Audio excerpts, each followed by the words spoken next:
drive down that street probably.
I mark it with a 1/4 inch in with my pen that I'm going to start my stitching at. Okay. 1/4 inch in on this side, and then a 1/4 inch in on this side. And I make sure I don't touch when I sew them, because as you're sewing,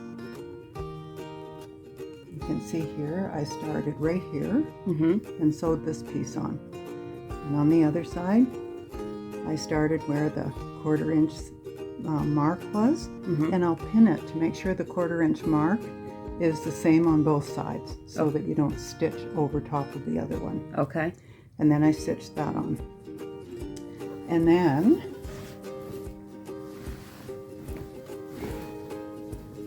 so I'm going to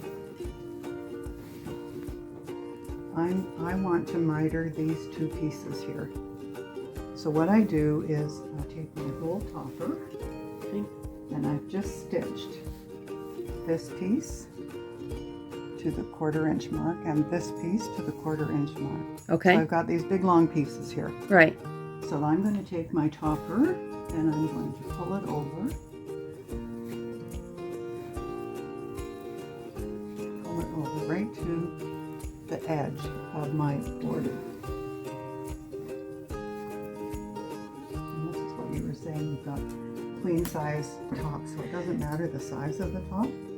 What matters is that the topper is actually matching your borders exactly.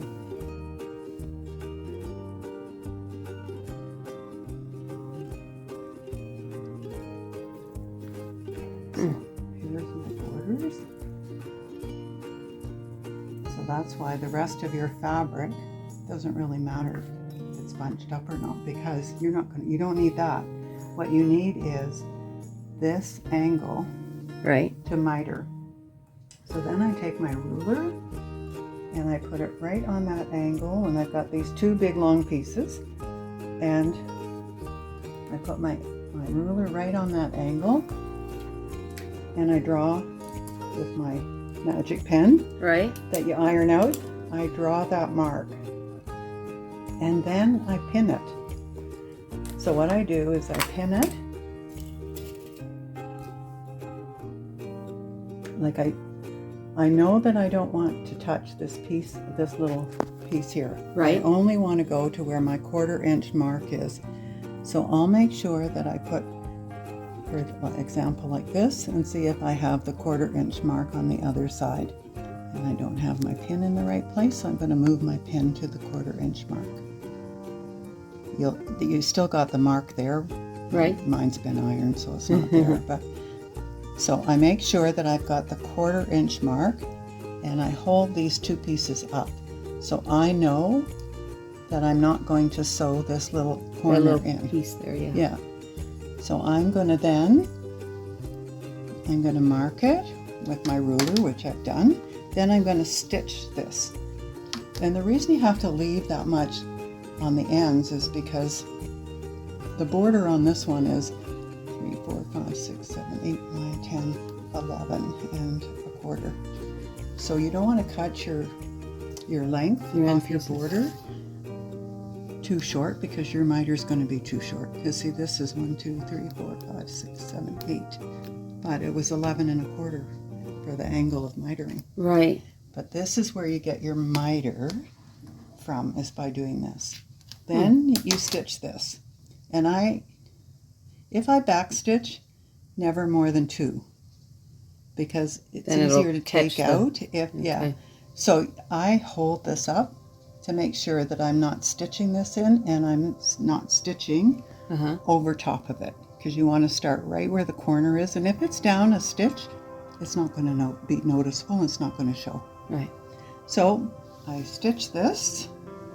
If I have to match something, I do that before I stitch it. So I will do this To see if it makes sure it, exactly. And there's Yeah, always so- with cottons, there's always at least a 1/4 inch max that you can play with. And what I mean by that is, if you pin it and it wasn't exactly where it needs to be, you can pull it up a little bit, or you can pull it down a little bit, And when you're stitching it, just pull it a little bit and it'll still fit where it needs to be. Okay. That's why it's not really difficult to match 3 different layers of a border, as long as you're really careful. Right.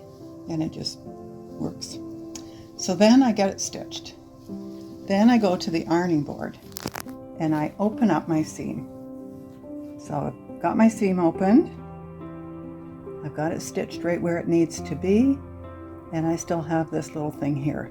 So I iron these under, and this I press down. So it looks square, it is square. Right. And then when you go to the right side of it, It looks like it should. it should, and there's no extra material there. That's where I run into a problem too sometimes, is the little... It's because of that little square. You have to make sure you don't stitch into it. If you do, pick it out. Okay. Yeah.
Any ideas why?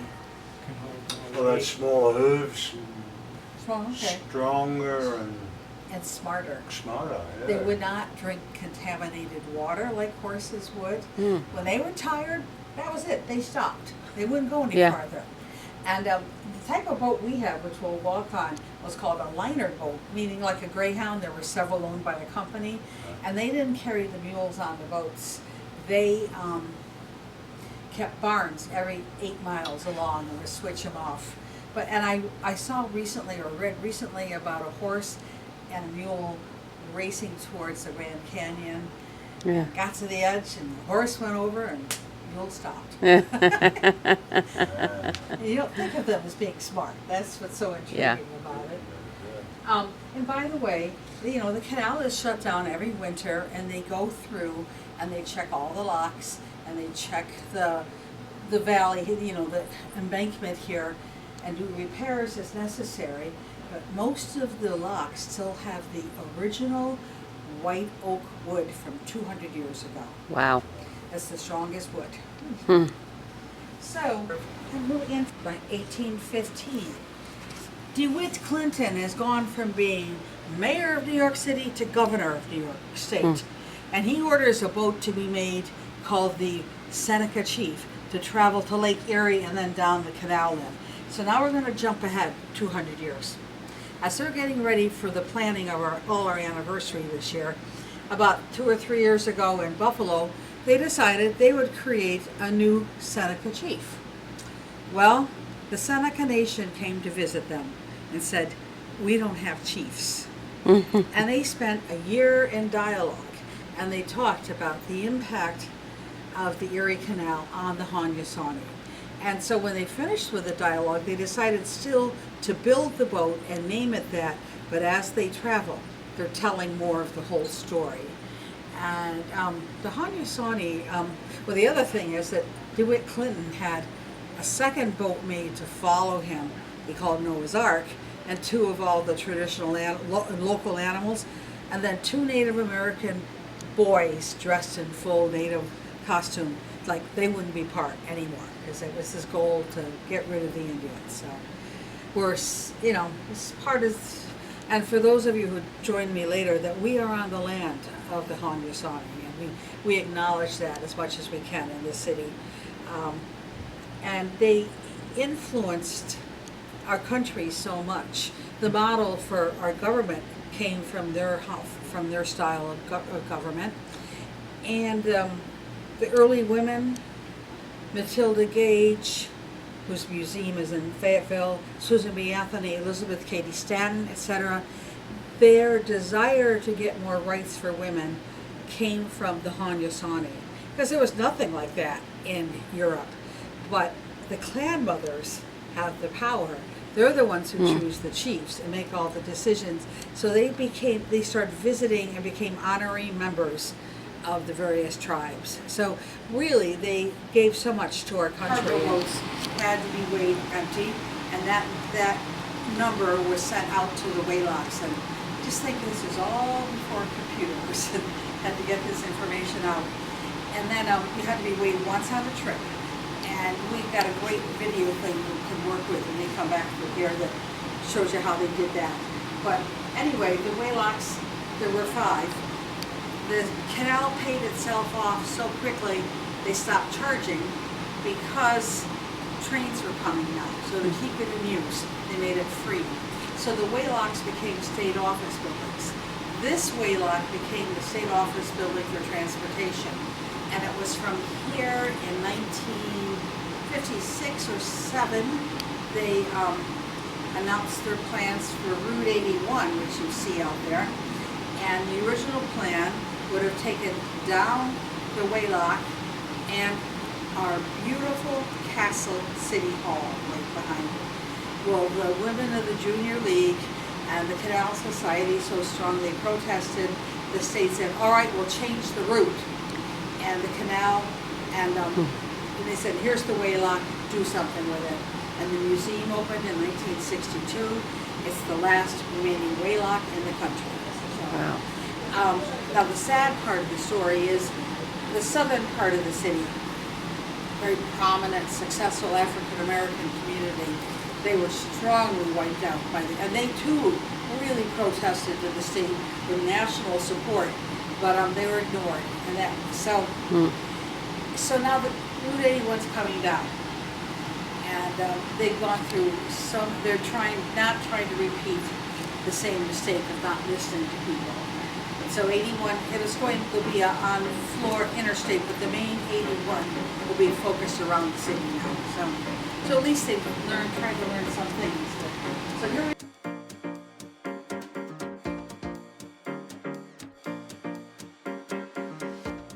Jermaine organized a group of citizens of the city. They broke into the jail and they got Jerry to Lake Ontario and then on to Freedom. So the Jerry Duster, which in Clinton Square there's a nice statue of. The traffic light is because Kraus Heinz Company on the north side made the first traffic lights for the country. But we also have the only traffic light in the country, and perhaps world, where the green is on top. and that is in the Tipperary Hills section of western Syracuse. During the 20th century, when tensions were so great between the Irish and the English, the young Irish boys did not like that red light on top of their green, so they kept smashing it out. And after the third time, the mayor said, put the green back up there and leave it, and it's still there to this day. So they do give you a sign warning as you go first. Just above a Coleman's restaurant. It's really great area. So, and the pictures that I mentioned with Tom, Adelaide Robino, internationally acclaimed artist from the 19th century, who died in 1929. She really worked at pottery. And Everson Art Museum, which is just a few blocks down towards on Harrison Street, and they have a really great display of her art. Behind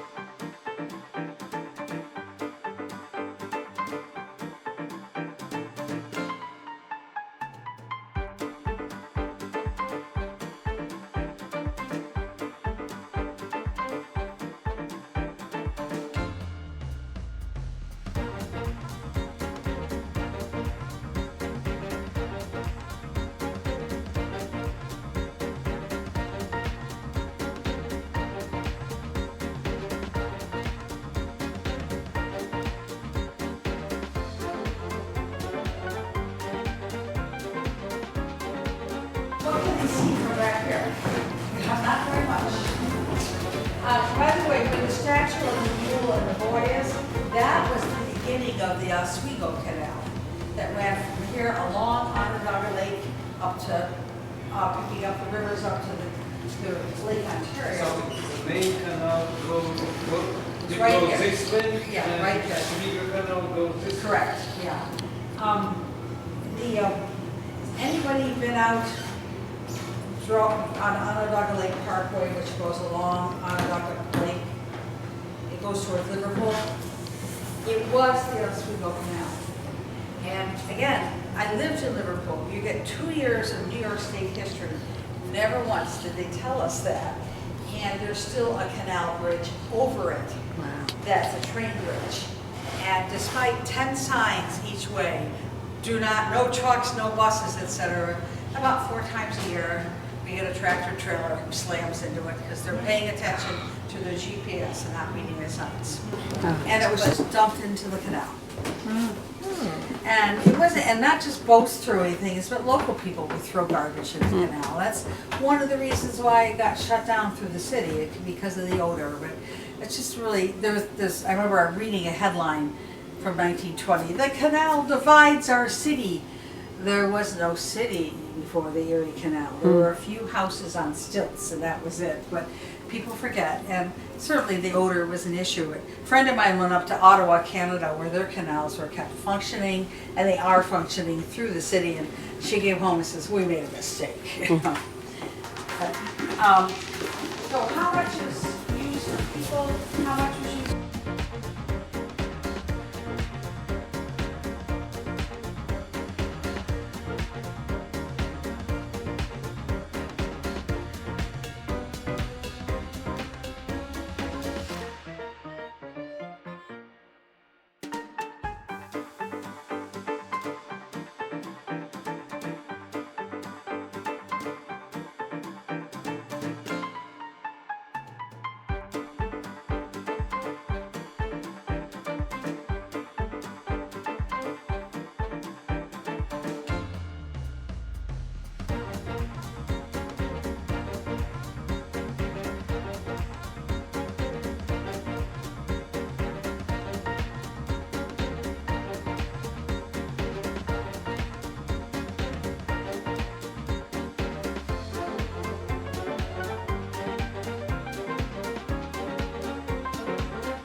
Reminds you of our goats when they're stretching to the trees, trying to get the limbs.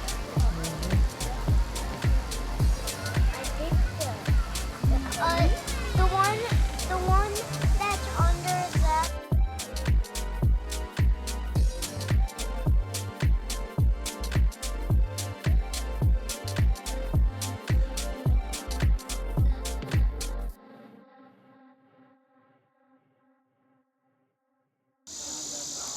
I thought they stored water, but it says they don't.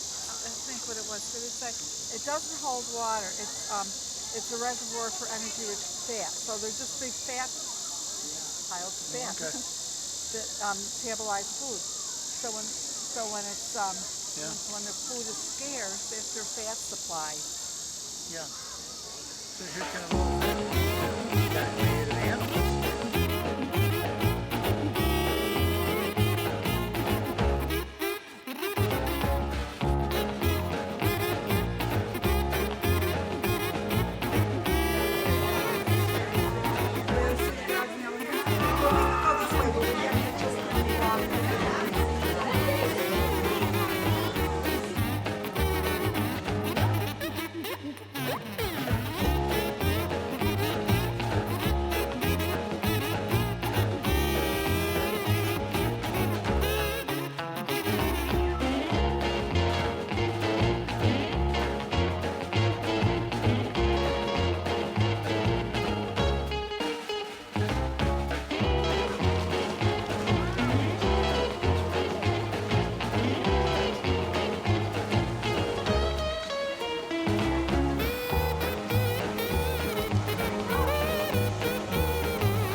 Linda's got Come on. You want to see a barn owl? I want to take a picture of this hawk with the wings spread. Jackson, stay here.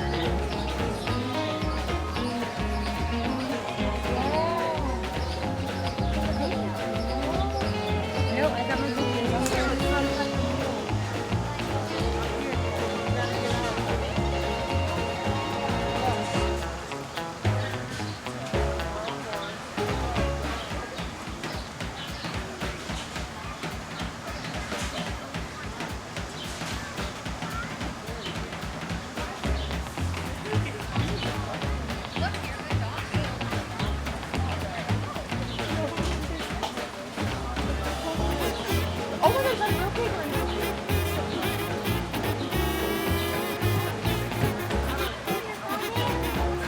Mhm.